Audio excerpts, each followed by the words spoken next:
Caros amigos, hoje vamos ver um vídeo um pouco longo para o meu padrão, mas é importante que a gente faça uma análise sobre os satélites artificiais.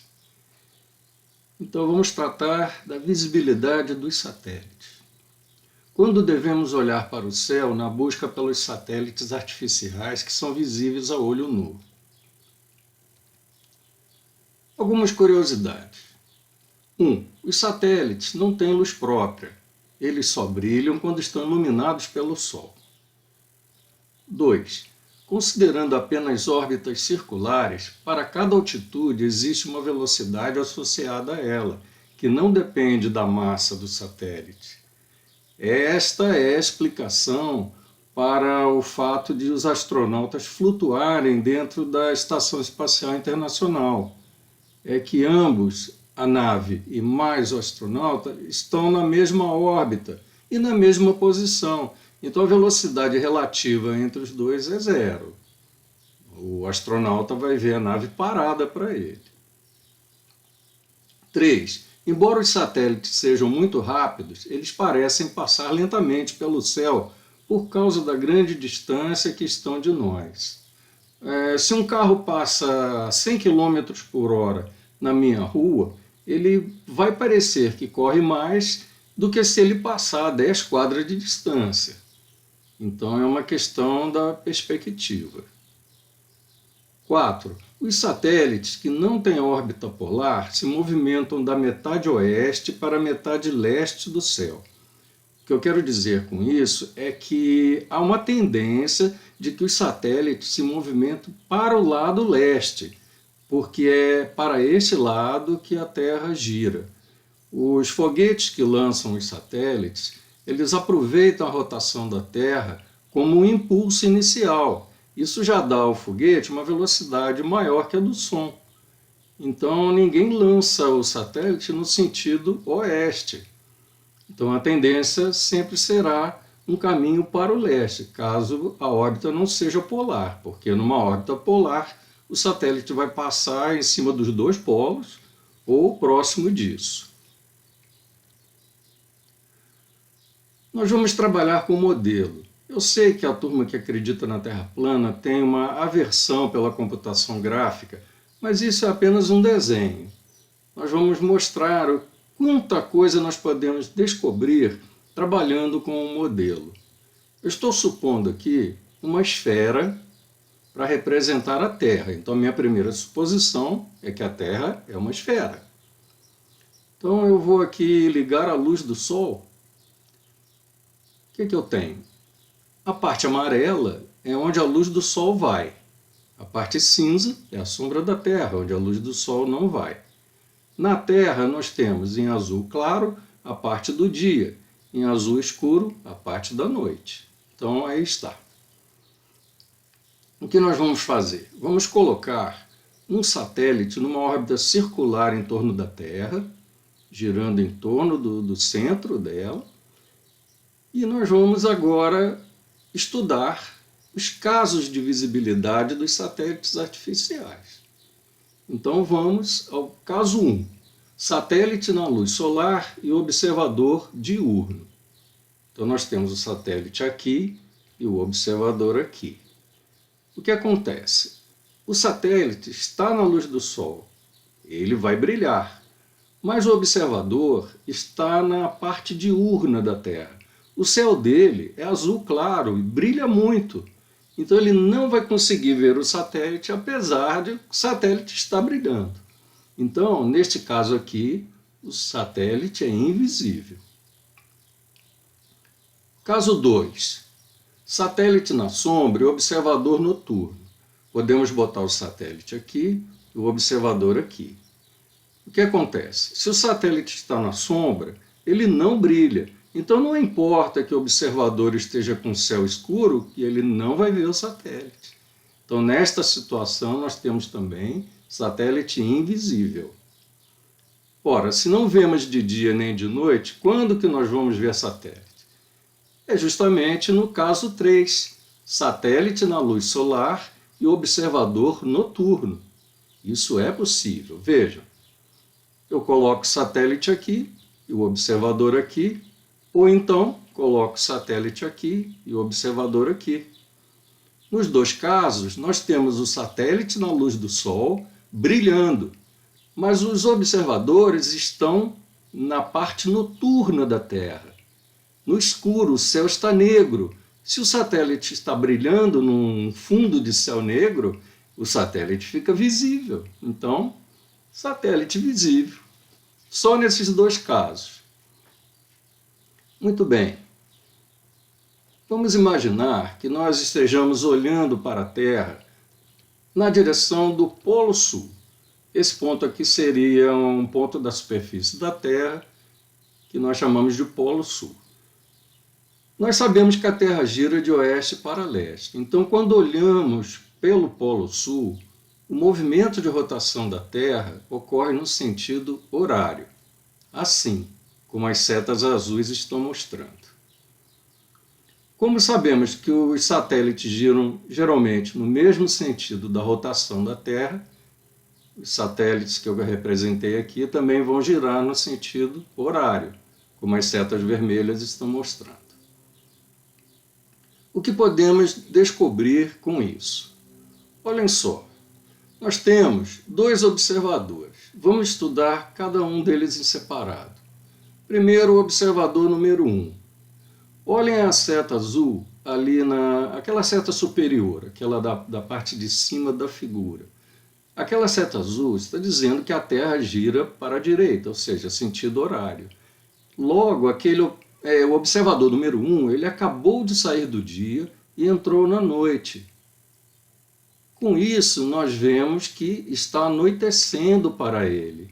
Então, aquele ponto ali de cima da figura, no terminador da Terra, corresponde a um local com aproximadamente as 18 horas de relógio. O observador número 2, ele está na sombra da Terra, mas logo ele vai sair, porque aquela seta azul está mostrando que ele vai para a nossa esquerda. Então aquilo ali corresponde ao amanhecer. O observador número 2 vai ver o Sol nascer em breve. Então aquele ponto do terminador da Terra, na parte inferior da figura, corresponde mais ou menos às 6 horas da manhã. Viram quanta coisa interessante? Partindo somente de um modelo, de um desenho, nós concluímos algumas coisas. Há mais um detalhe muito importante aqui. Olhem para o observador número 1. O satélite está passando sobre a cabeça dele, ele está vendo, porque ele está na noite, o satélite está aceso, mas pelo movimento que o satélite está fazendo, logo ele vai entrar na sombra da Terra. Então o observador número 1 vai deixar de ver o satélite. A conclusão é que quando o observador está vendo o céu no início da noite, pode acontecer que ele veja um satélite por um tempo e de repente esse satélite entre na sombra da Terra e desapareça. No caso do observador 2, ele está vendo o satélite em cima da cabeça dele, mas esse satélite, um pouco antes, estava dentro da sombra da Terra. Logo, ele precisou aparecer para ser visto. Então, no observador da madrugada, ele pode estar olhando para o céu sem ver o satélite, de repente, do nada, surge o satélite no céu e o resto da trajetória, o satélite fica aparecendo para ele. Viram quanta coisa importante se descobre só com desenho? Conclusões. 1. Os satélites artificiais mais brilhantes podem ser vistos a olho nu no início da noite e no fim da madrugada. 2. Quando um satélite aparece no início da noite, ele pode entrar na sombra da Terra em algum ponto da trajetória, deixando de ser visto. 3. Quando um satélite aparece no fim da madrugada, ele pode sair da sombra da Terra em algum ponto da trajetória, passando a ser visto. Sugestões para iniciantes. 1. Reúna um grupo de amigos para observar satélites a olho nu. Não há necessidade de consulta às previsões, contem somente com a sorte. 2. É melhor deitar no chão, pois é a posição mais confortável para se ver o céu.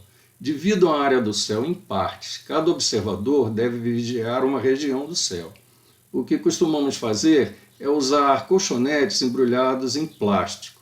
Uma parte suja fica para baixo, a parte limpa fica para cima, para a pessoa poder deitar ali, né? Aí o que acontece? Colocamos os colchonetes assim radialmente, fazemos um círculo com eles, os observadores deitam com a cabeça para o centro do círculo e os pés para fora. E cada observador fica olhando para uma parte do céu. 3. Procure por alguma estrela em movimento. Meteoros são rápidos demais. Aviões têm luzes coloridas. Satélites têm brilho branco. Em geral é isso aí. Mas a prática é tudo. Vocês precisam observar muito, porque aviões às vezes se parecem com satélites e podem nos confundir. A experiência é que manda. 4. Quando alguém encontrar um satélite, deve avisar aos participantes. Registrem pelo menos o número de satélites vistos. As previsões estão na internet. Se alguém quiser fazer uma observação planejada, é possível ver muitos satélites. Eu já vi 11 numa noite só, mas conheço pessoas que viram mais de 20. Respondendo perguntas. É comum que as pessoas que nunca olham para o céu tenham dúvidas em relação aos satélites. Algumas simplesmente negam a existência dos satélites. Então eu reuni 2 perguntinhas aqui relativas ao mesmo assunto e eu vou responder. A primeira pergunta é: se existem milhares de satélites, por que os supostos astronautas da ISS nunca os fotografam? É estranho, não é? Se o astronauta está lá na Estação Espacial Internacional, existem tantos satélites, por que nunca fotografaram os satélites? Uma resposta bem simples, porque os astronautas têm mais o que fazer. Eles não podem perder tempo com pessoas que negam a realidade e insistem em viver no século XII. Além disso, de que adiantaria mostrar uma foto que seria apontada como falsa, como sempre acontece? Se podemos ver e fotografar satélites a partir do solo, por que os astronautas não os veriam de lá? Não faz sentido. Outra pergunta: por que nas imagens supostamente transmitidas ao vivo da ISS mostrando a Terra, não vemos alguns dos milhares de satélites artificiais? A resposta é simples também. Porque as câmeras da ISS foram reguladas para captar a região diurna da Terra, que é muito brilhante. Se numa cena a imagem de brilho mais forte aparece nítida, o que brilha menos pode não aparecer. É o caso dos satélites e das estrelas. Então é uma questão apenas de colocar os parâmetros da fotografia de acordo com a cena que queremos captar. Se é para ver a Terra, não vai dar para ver estrelas, nem satélites. Dicas importantes. Atenção, turma da Terra plana. Satélites artificiais não podem orbitar uma Terra plana, muito menos se ela tiver um domo por cima. Satélites artificiais só podem orbitar uma Terra esférica. Isto vem das leis da física, que nós já estamos cansados de demonstrar teoricamente e na prática. Então não adianta, porque satélites caminham sempre para frente, eles não desviam para a esquerda nem para a direita. Numa Terra plana, eles iriam embora para sempre ou bateriam no domo. Não é possível ter satélites numa Terra plana, só numa Terra esférica. Não caiam nas mentiras da internet. Vocês estão sendo enganados por pessoas sem conhecimento sobre este assunto. Satélites artificiais existem aos milhares e muitos deles são facilmente visíveis a olho nu. Vejam algumas provas. A seguir estão 14 fotos de satélite. São imagens antigas, digitalizadas a partir de papel fotográfico. Elas vieram de uma câmera de filme e eu tenho os negativos para provar que não são falsas. Então vamos às fotos. Vejam aqui, eu planejei fotografar a passagem de um satélite. Eu deixo a câmera aberta, a luz do satélite vai riscando no filme. Por quê? O satélite muda de posição. E no tempo que eu deixei o obturador aberto, pegando luz, as estrelas não chegaram a mudar muito de posição. Então nós temos aqui um céu estrelado e um risco de luz bem forte, que foi um satélite brilhante que passou, provavelmente a Mir. Só que apareceu um outro risco ali atrás. É outro satélite que por acaso apareceu na foto. Eu não vi a olho nu. Só na fotografia que eu fui perceber que, sem querer, eu peguei dois, de tanto que tem. Vamos outra foto aqui. Um satélite saindo de trás do meu observatório ali. Essa aqui é a parte norte do céu. Esses são satélites comuns. Eu tenho uns satélites especiais que eu vou mostrar depois. Aqui, que beleza. A trilha de um satélite comum passando. Vocês estão vendo que ele está passando na frente do Cruzeiro do Sul? Quem não conseguir ver, pare a imagem um pouco e olhem aqui. À esquerda ali estão as duas estrelas mais brilhantes da constelação do Centauro. Vamos mais para frente. Olha que coisa mais bonita. Céu estrelado e a linha do satélite. Facilmente visível a olho nu. Negar a realidade, gente, é uma coisa absurda. Isto é real. Isto acontece todas as noites. No início da noite e no fim da madrugada. Olha que beleza. Talvez essa aqui seja a ISS. Eu tenho um céu todo estrelado e um risco correspondente ao movimento daquele satélite. As previsões que nós encontramos na internet são muito boas, porque elas dão a posição do satélite em cada instante. Então é possível planejar, colocar a câmera num tripé e pegar o pedaço que nos interessa da trilha do satélite. Agora, eu tenho os outros satélites que eu falei que são especiais, porque eles são da série Iridium. Os satélites Iridium têm 3 antenas na parte de baixo, que são assim, do tamanho de uma porta. Essas antenas são de metal polido, então elas funcionam como se fosse praticamente um espelho. Quando a luz do sol bate nessa antena e vem na nossa direção, o que nós vemos no céu é a coisa mais fantástica. Um brilho enorme no céu, de repente, aquele satélite vem assim, ele é invisível normalmente, ele está muito alto, cerca de 800 quilômetros, então não é visível olho nu, porque ele é pequeno, ele tem uns 4 metros. Então o satélite vem, de repente a luz do sol começa a se posicionar de forma que faça a reflexão da luz na nossa direção. Então o satélite começa a ficar visível a olho nu, de repente passa pelo brilho máximo e vai apagando. Então vamos às fotos. Olhem só que beleza. Uma pessoa que veja isso aqui vai pensar que os alienígenas estão chegando, porque é uma coisa fantástica. Algumas pessoas, quando veem, se espantam mesmo. É uma coisa curiosa. Olha que beleza. Olhem esse aqui. Um céu estrelado, um pouco de nuvem aqui, e o satélite vem invisível, de cima para baixo.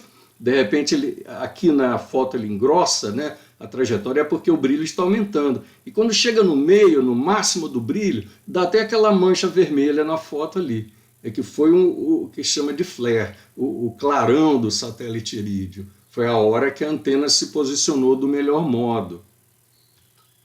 Olha aí mais uma aqui, que beleza.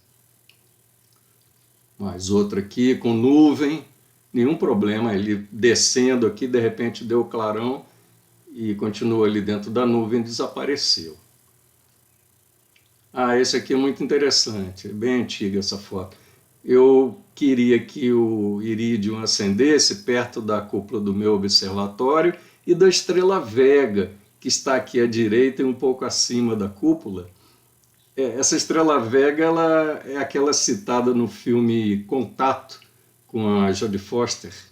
Muito bom, né? Então eu consegui a foto do Iridium, da estrela Vega e do observatório. Claro que planejando, eu sabia exatamente em que ponto do céu perto de qual estrela o irídio ia dar o brilho máximo. Olhem só, eu consegui foto de 2 irídios ao mesmo tempo, na mesma chapa. Só que esses satélites não passaram juntos. Um passou e o outro passou depois. Como eram poucos segundos, coisa de 30 segundos depois da passagem do primeiro, passou o segundo. Então eu planejei a fotografia de forma que eu pegasse a trilha do primeiro, eu deixei a câmera aberta, o segundo veio e marcou na mesma chapa. Então eu fiquei com 2 irídios numa chapa só. Então vocês estão vendo qual é a realidade da minha vida? Por que eu fico tão nervoso de ver as pessoas negando os satélites, que é uma coisa que eu lido com isso a vida inteira. Desde garoto eu já via satélites. Os primeiros satélites eu já observava. Olha que coisa linda, gente. Isso aqui realmente espanta qualquer pessoa. Alguns desses satélites brilham com magnitude -9. Os astrônomos sabem o que significa isso. É um brilho muito forte. Quanto mais negativo, quanto menor o número, mais brilhante é o objeto. Magnitude -9 é um brilho muito forte. Esse aqui deve ser do tipo. Olha aí, um dentro da nuvem. E esse aqui feito numa fazenda, quando a gente tem um céu menos poluído pela poluição luminosa da cidade, né? As luzes da cidade atrapalham muito o céu. Mas fora da cidade o céu se mostra de uma maneira mais natural, muito bonito. E o satélite brilhou forte e eu captei também. Então, são fotos reais. Eu tenho os negativos, então por que vocês ficam negando a realidade? Então vamos lá, mensagens para vocês. Acordem do sonho mágico e venham para o mundo real. Vocês estão perdendo a festa. O universo é muito mais fantástico do que vocês podem imaginar. Procurem conversar com as pessoas que dedicam a vida à divulgação gratuita da verdade, não com aquelas que lucram de modo perverso e egoísta, mentindo para os inocentes seguidores do seu canal. Esta é uma verdade que precisava ser dita a vocês. Então aí está o meu recado. Até o próximo vídeo. Fiquem com Deus.